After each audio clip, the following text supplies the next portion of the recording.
क्या आप जानते हैं एक ही पहाड़ के दो पत्थरों की किस्मत इतनी अलग क्यों हो गई? हजारों साल पहले की बात है। एक घने जंगल के पास केशव नाम का एक मूर्तिकार रहता था। केशव को एक दिव्य मंदिर के लिए भगवान की मूर्ति बनानी थी। वो जंगल में गया और वहां उसे एक ही पहाड़ के दो विशाल पत्थर मिले। दोनों पत्थर दिखने में एक जैसे, मजबूत और सुंदर थे। केशव ने सोचा, इन्हीं पत्थरों में से मेरी सबसे सुंदर मूर्त निकलेगी। केशव ने अपना झोला खोला और छेनी हथौड़ा लेकर पहले पत्थर पर वार करना शुरू किया।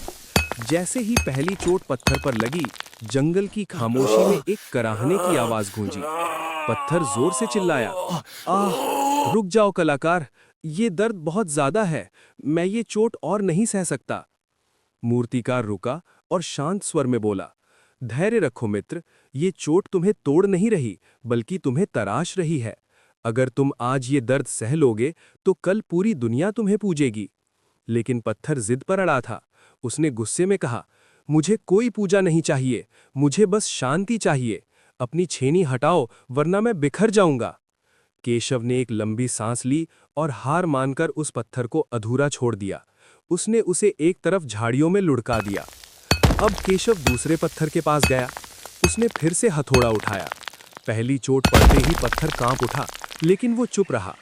केशव ने पूछा, क्या तुम्हें दर्द नहीं हो रहा? पत्थर ने बड़ी शालीनता से जवाब दिया, दर्द तो बहुत है कलाकार, मैं जानता हूँ कि आप मुझ में छिपे उस रूप को देख रहे हैं जो मैं खुद नहीं देख पा रहा। महीनों बीत गए। धीरे धीरे उस बेजान पत्थर से एक भगवान की प्रतिमा उभरकर सामने आई। कुछ समय बाद उस जंगल के पास एक भव्य मंदिर बनकर तैयार हुआ। दूसरे पत्थर से बनी उस सुंदर मूर्त को मंदिर के ऊंचे स्थान पर स्थापित किया गया। अब बारी थी मंदिर की सीढ़ियां बनाने की। गांव वालों ने उसे मंदिर की सबसे निचली सीढ़ी पर बिछा दिया। मंदिर का उद्घाटन हुआ। हजारों भक्त आने लगे। हर भक्त उस पहले पत्थर पर अपने जूते चप्पल उतारता, उस पर पैर रखकर आगे बढ़ता और फिर अंदर जाकर दूसरे पत्थर यानी भगवान की मूर्ति पर फूल चढ़ाता और माथा टेकता।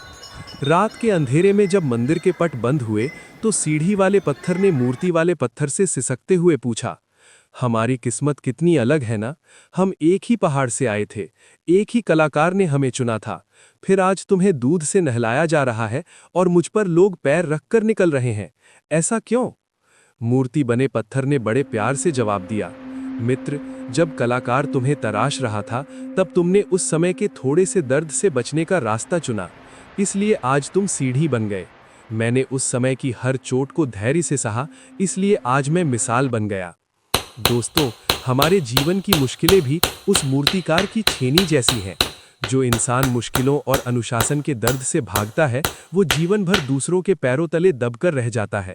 लेकिन जो धैर्य के साथ संघर्ष को सह लेता है, दुनिया एक दिन उसी के सामने सिर झुकाती है।